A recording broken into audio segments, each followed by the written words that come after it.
This episode is brought to you by Shopify.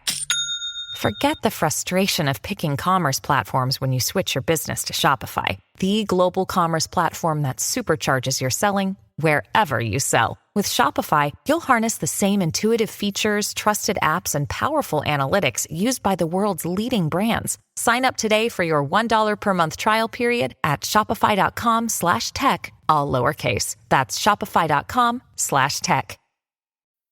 This episode is brought to you by Bumble. So, you want to find someone you're compatible with, specifically someone who's ready for a serious connection, totally open to having kids in the future, is a tall, rock-climbing Libra, and loves rom-coms with vegan pizzas on Tuesdays just as much as you do. Bumble knows that you know exactly what's right for you. So whatever it is you're looking for, Bumble's features can help you find it. Date now on Bumble. Today's lesson is part 3 of a 4-part series we are doing on how to buy, fix, and flip or hold websites for wealth creation and or long-term cash flow. Because who don't like those things, right?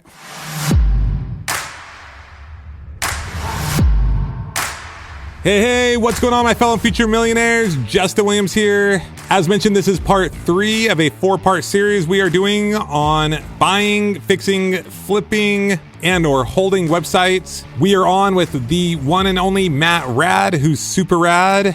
If you have not yet listened to parts 1 and 2, go back to the last 2 episodes and listen to those first and then come back. Other than that, let's get it on. Ladies and gentlemen, I give you again, for the 3rd time, the one and only Mr. Matt Raad.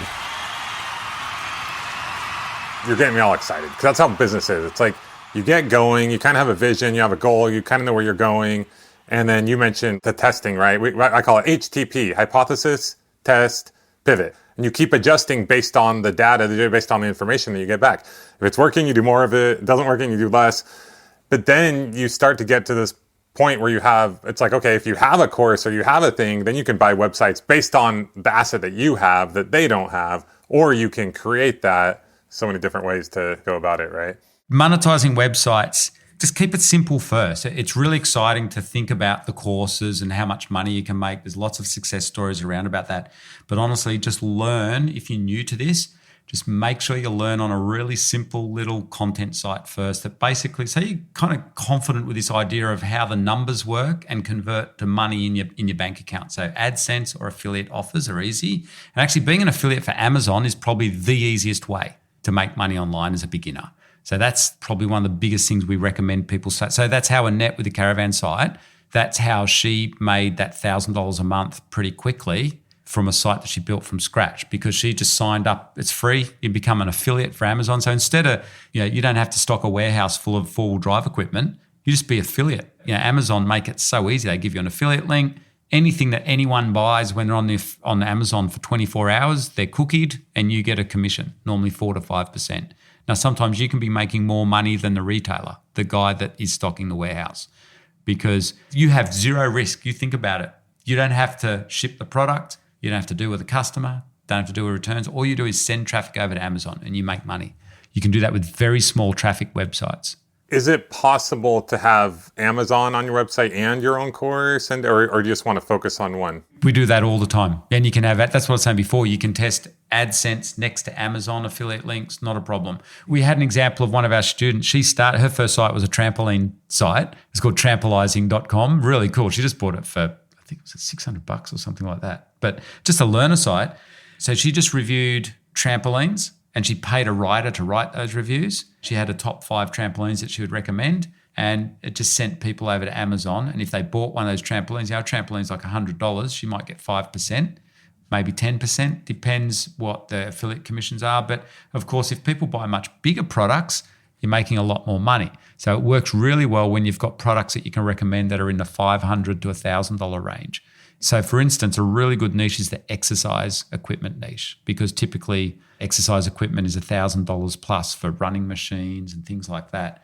And you learn with Amazon, but then what happens is when you get good on Amazon, you go direct to the manufacturers and see if they've got an affiliate program. And that's, by the way, one of the other things why I'm always clicking in the advertising bit in the footer to see, are they using an affiliate program? Well, that's why I always backtrack the bigger sites.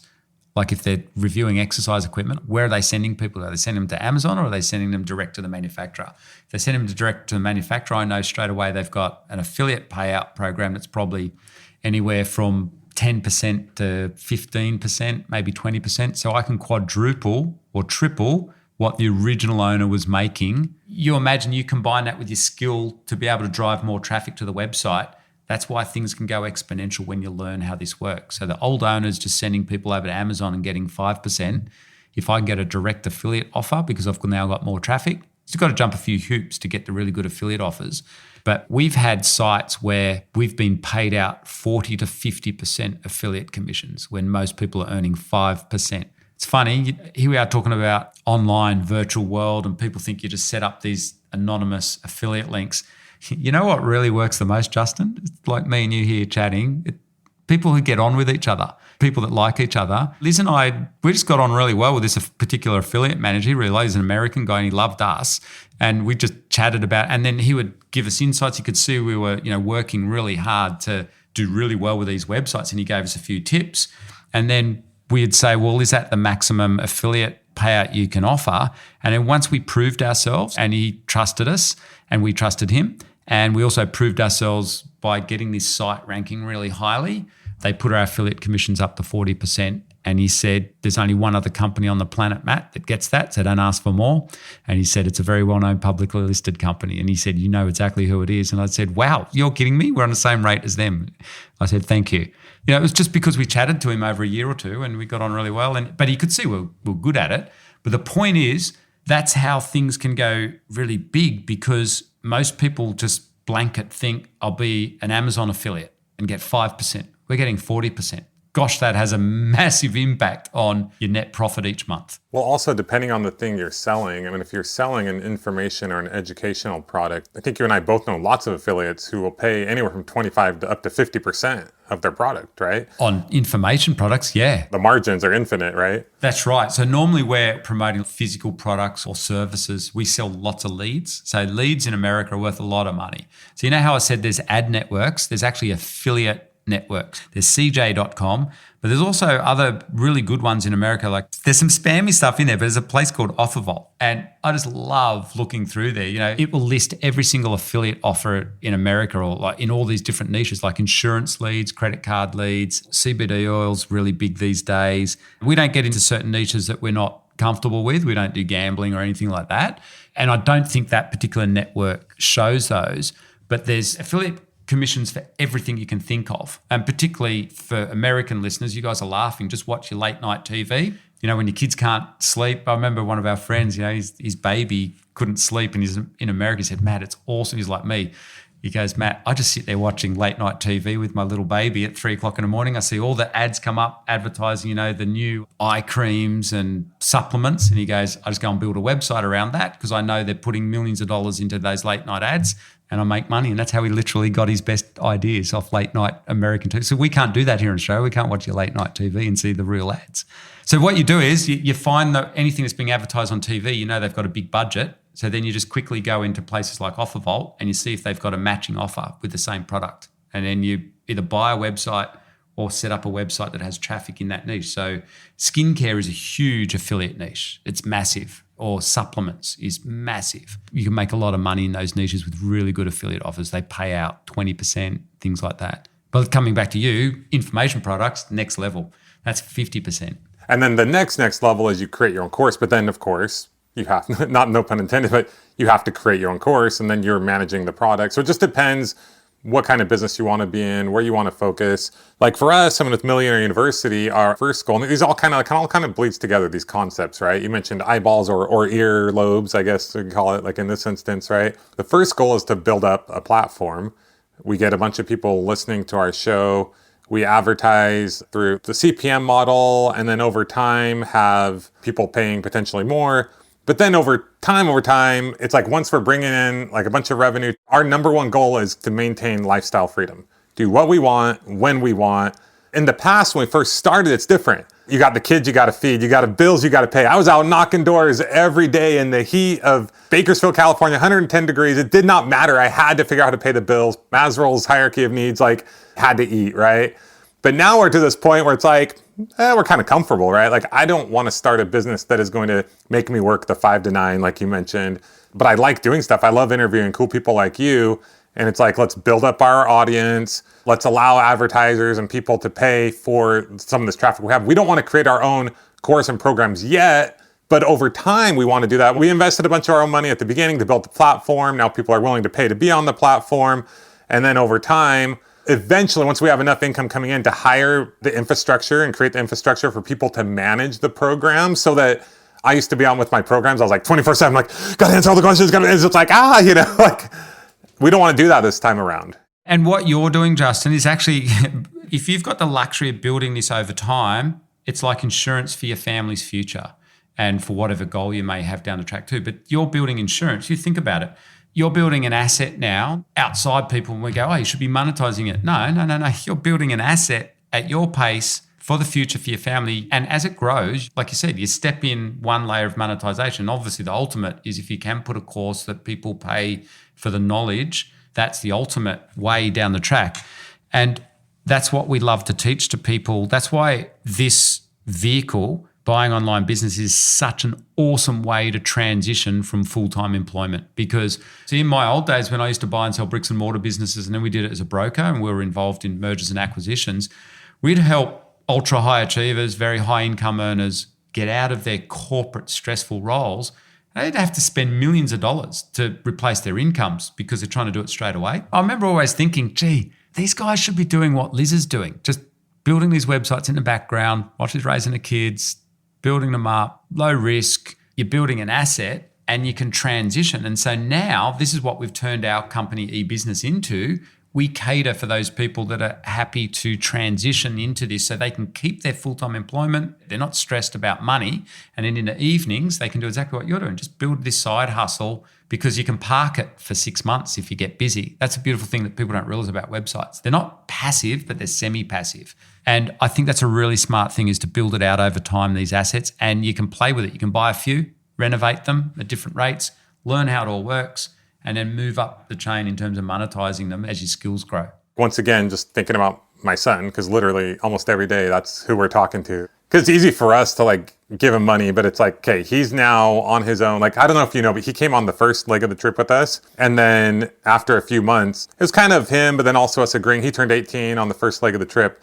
And now he's kind of out on his own. So it reminds me of like a hawk, right? We're this hawk and we go like, kill the prey, or like kind of damage it, or even a lion, where it's like you kind of like, they damage the prey, but then they let their kids like, okay, go get it, right? So, but we're also trying to take away resources from him because he's depended on us his whole life. So it's been interesting, like him like going out on his own and trying to do his own thing, right? But first I was thinking, okay, he should start his own niche site on one of these 3 topics: dragon fruit, birds, or trampolining. But it's like, does he build his own or does he buy one? And I know there's a lot of nuance there probably, but let's talk through that a little bit. How do you know what's better to do? I agree. There is a lot of nuance, but really, if I cut to the chase, when I'm advising my friends with their kids, and anyone in our community knows I'm really passionate about this, first step, it makes life so much easier. You could go and buy a site. That's the super exciting sounding bit, but honestly, learn how to build a site first, because it teaches your son how this works, and it also gives him an idea of does he enjoy it.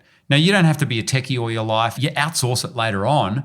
We hang around a bunch of friends who are all very successful online entrepreneurs, 7, 8 figures. And I can tell you, Justin, there's not a single one of them that if I said, hey, can you just build me a site about birds in the next week, all of us know how to build a website. It's easy. Now, admittedly, we've all got access to as many techies as we want in web devs. But seriously, if I said to them, no, you got to build it yourself. We're all going to sit at these laptops. By the end of the afternoon, I want us all to have websites. Or every single one of us knows how to SEO a website and build a website. And it's actually a lot of fun if you learn it. I like to say like how we teach, but because our goal is to teach people how to build a site from scratch out of an idea in their head or emulating what they see working online. I personally think that is a life-changing digital skill for the future. It lets you do so much in life. Everything we've talked about today, if you know how to build a website, you can analyze websites in your lunch break like that I do as a hobby.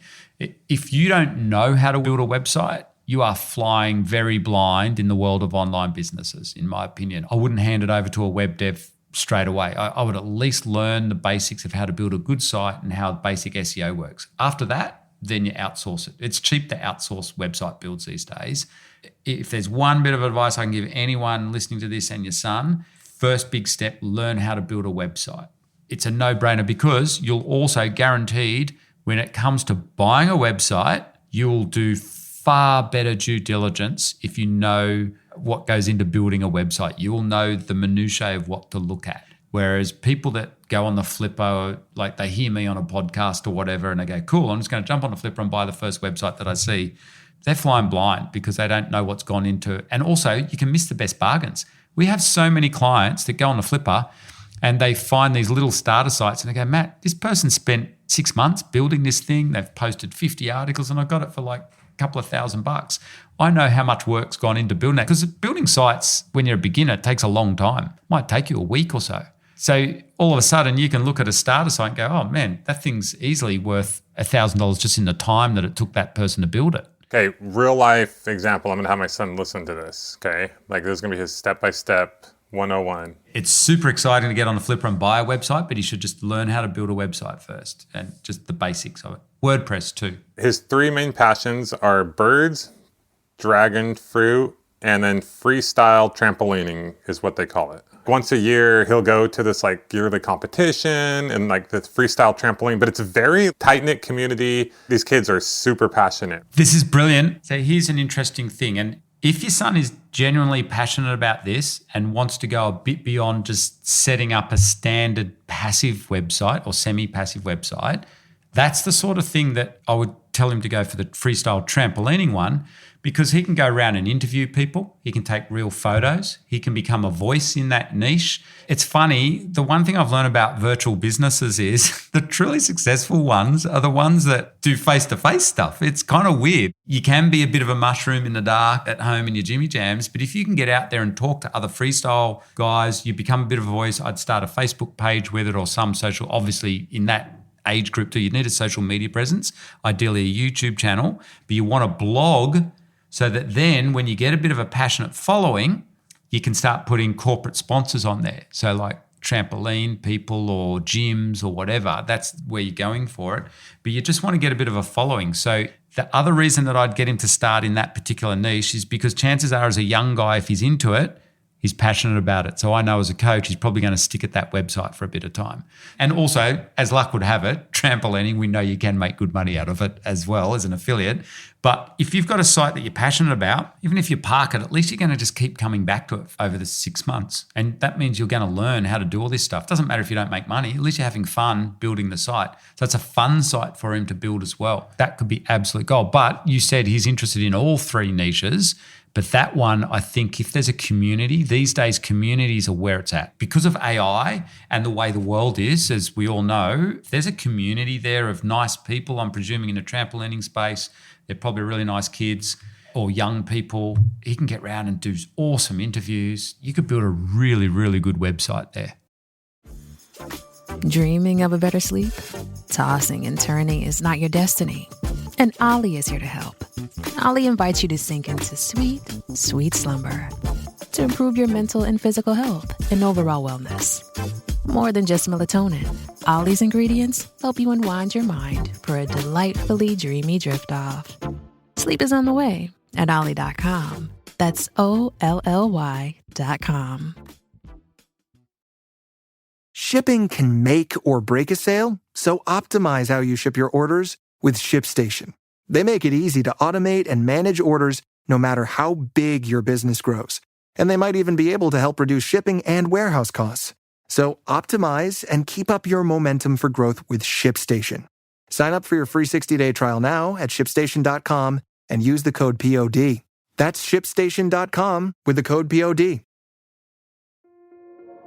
This episode is brought to you by Kia's first 3-row, all-electric SUV, the Kia EV9, with available all-wheel drive and seating for up to 7 adults, with 0 to 60 speed that thrills you 1 minute and available lounge seats that unwind you the next. Visit kia.com/EV9 to learn more. Ask your Kia dealer for availability. No system, no matter how advanced, can compensate for all driver error and or driving conditions. Always drive safely.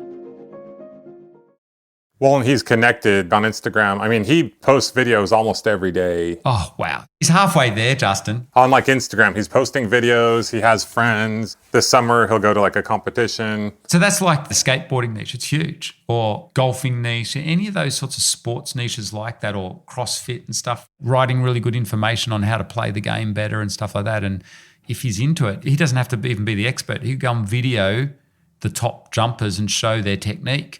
People will follow that. I would get it onto a blog though. See, the problem with young people these days, sorry, young people, if you're listening, you guys are all on social media and you think you can be successful because you see all these YouTube videos about becoming an influencer on social media. But us old guys, the ones that are paying money to advertise with you, we want to see a blog behind it. So I gave this advice. We've got full-time travel influencers, and they have a massive Instagram following. This is here in Australia. Chris and Beck, you can see them on our website.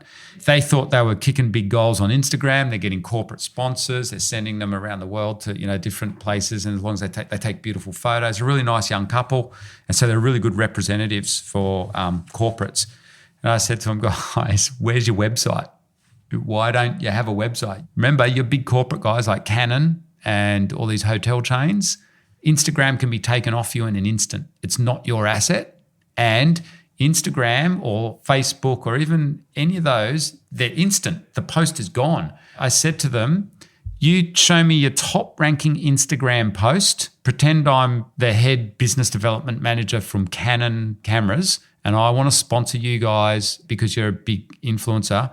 Show me your number one post on Instagram and I'll advertise on there. And they couldn't do it because they'd posted it ages ago. They got like 1 million views. They couldn't actually find it. I said, okay, scenario 2, show me your best article on your blog. You can find it in minutes, seconds. I want to put my ad for my Canon cameras on that article. You can't do that on their 1 million view Instagram post. It's gone. So if you're young, think like us oldies do. We still want to see a blog, a web presence. It's super important. It gives you so much. That's your asset. Like what you're doing, Justin, you're building now. That's an asset. You got to think 10 years out. You own it. That's the virtual real estate that you own.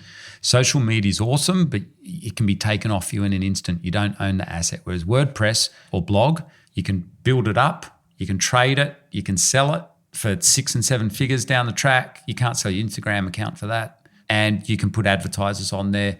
And most advertisers, they want to see a website. So I would recommend your son at the very least starts a site, just post exactly the same stuff that he's sticking on Instagram onto his website. Even that alone is cooking this website into Google. So he can go back and grab all the stuff that he's posted and then just write more information about it. He has all the names for all the tricks. He does them all. He could show how he does them. I would keep it really simple with your son, particularly for young people. We don't need to give them masses of detail around, but there's a lot more that we could do here where it would get really exciting, especially from my point of view. I'd be doing all the keyword research.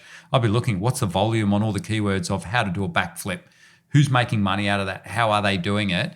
But just to get someone going, you just tell them, look, build a basic site and stick all that stuff that you've put on there. Have fun with it. You should actually be doing what's called keyword research because that, again, goes hand in hand with how you build the site and how you do due diligence. And what it is, it allows us to analyze niches. So we use keyword tools like the free Google keyword tool or tools like SEMrush, Ahrefs. There's heaps of keyword tools out there. And they basically show us the volume of people searching for certain terms. So it's really handy when you're building a content site to know, well, how many people are looking up how to do a backflip? Now, just say only 5 people a month are looking at it. Well, it's probably not that great a niche. But I like going into low volume niches because they're not as competitive. There's probably, I'm guessing, how to do a backflip. That's a big thing these days. I reckon there'd be at least 50,000 people looking for that, or maybe 10,000, somewhere in that order. So you straight away know there's money you can make in that down the track somewhere. That's the other thing he can do. He can look at the topics that he's got, and basically the way you create a website is how you write a book. It's like chapters. You just have topic clusters around a big topic. So if it's trampolining, it might be stunts in trampolines, how to buy the best, what are the best trampoline stuff, and then fitness for trampolining. And so there's 3 big, we call them core purpose areas. And then under those, we'd have the subtopics of how to do stunts on a trampoline. And we do the keyword research around that.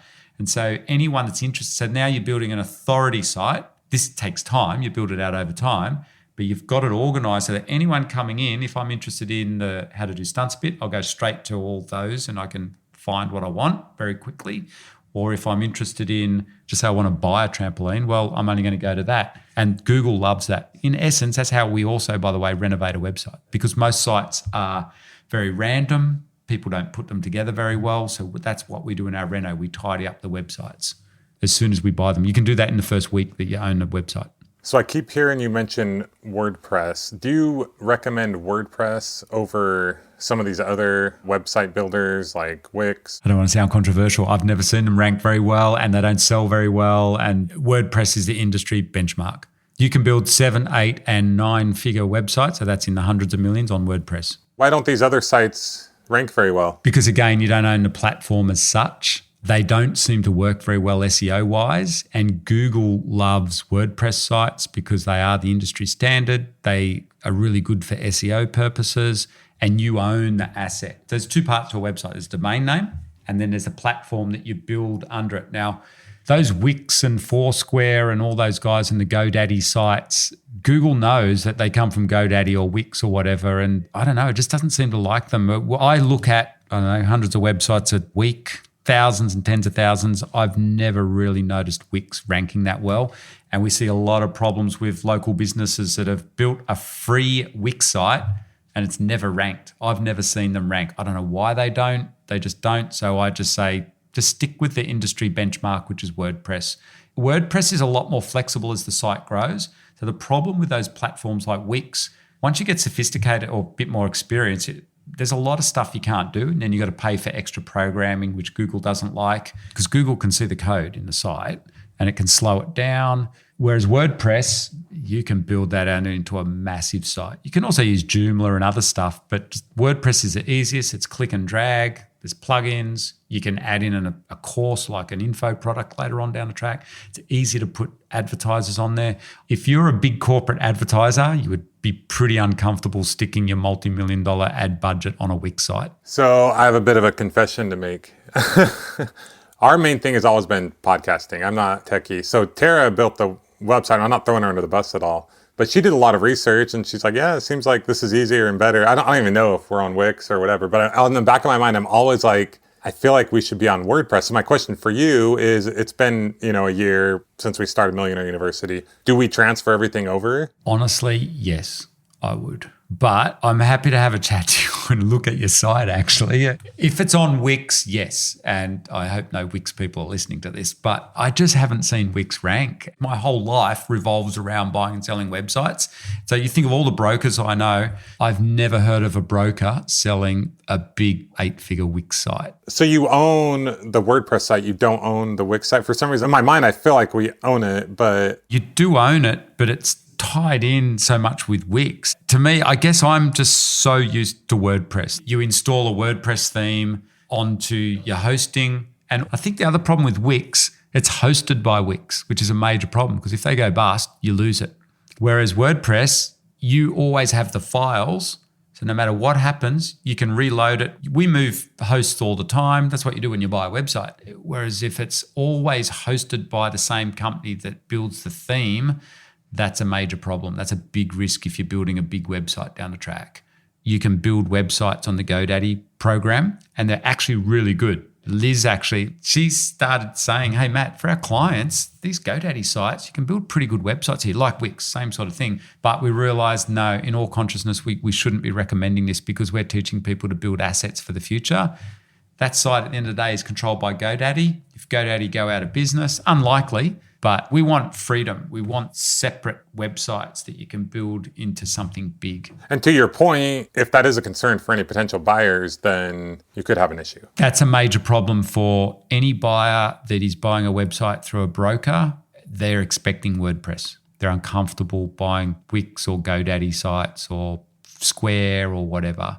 Now, there's an opportunity if you're hunting around for private deals and you find someone that's got a useless Wix site that's not ranking, but they've got good content on there, you can buy it and just transfer it into WordPress. You can sometimes pick it up for content value, way less than the content value. So that can work well. We have a lot of clients that transfer local business sites that are typically built on Wix.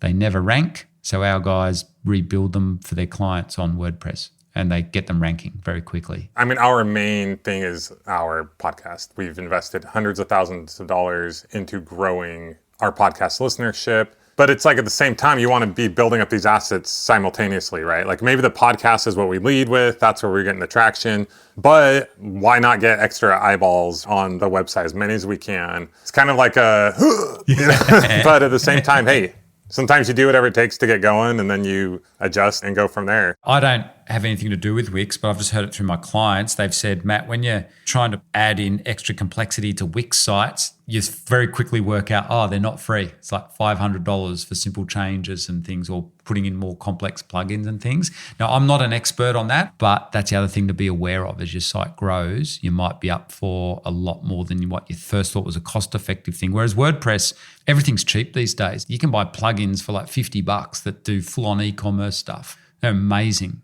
Everything's built for WordPress. It's kind of like the Apple or the PC of websites. Well, something we are seeing, and I don't know if this is Wix related or what, but we want to add now more email users. And my wife was telling me the cost at it. I'm like, what? That's ridiculous. The amount to add more people. So I'm thinking about myself as well, but I'll pretend like I'm talking about this one guy. No, if my son is going to do a trampoline website, you mentioned keyword research. There are lots of keyword research tools. I think Neil Patel has one that's pretty inexpensive as well. But do you recommend starting with keyword research or searching? So for example, for my son, the very first thing I probably would recommend him to do is go look up freestyle trampolines and see like what websites are ranking, what those look like, how they do it. I guess you could do either one. Do keyword research first, do that first. It doesn't really matter, right? You want to do both. Yep. That is actually what we call keyword research as well.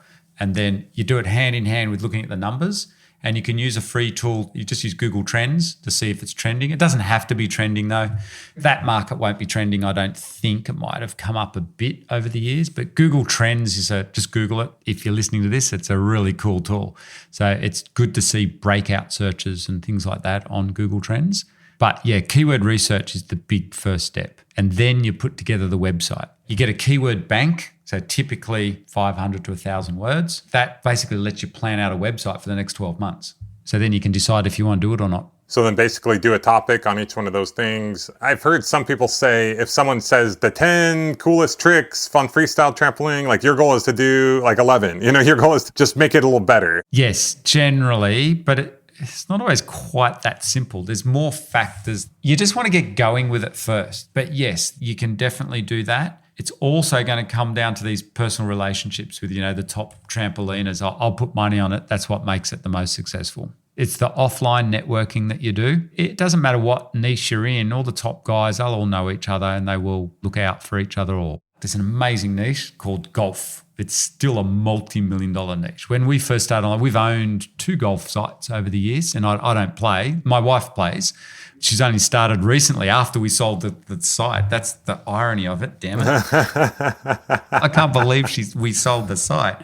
I still think what works is knowing people, taking real photos of people that are doing things and seeing real people. We're all passionate about golf and you want to get your swing right and everything like that. So if I'm on a website, I want to know, well, can I trust this? Is it AI generated? Is this real? If there's real photos and things, that's what elevates websites in this day and age in passion niches, is the human element. And then if you can build a community where they're discussing, so if you can put a forum with it or a Facebook group or something like that, that would be ideal. That's what you're really looking for when you know what you're doing. My client, Greg, who bought that guitar site, that's just what I call it, a standard affiliate guitar site recommending stuff on Amazon. But with someone like him, who's a real, genuine, super lovely guy, he's going to put behind his personality into it now. He's going to bring in some fellow guitarist friends that he has. He'll link in with his other community that he's got. All of a sudden, that totally transforms that website. That's the sort of stuff you want to be working towards. Woo-hoo-hoo-hoo! Thanks again, Matt. That was incredible. You are the man. Once again, if you want to get in touch with Matt, you can find him at ebusinessinstitute.com or just look up Matt Raad online and his name will pop up all over the place. That's Matt R-A-A-D. You guys are amazing. If you're enjoying this series, be sure to share with a friend. Please leave us a rating and review where you are listening now. And we will talk to you next time on the Millionaire University podcast. Until then, Class dismissed.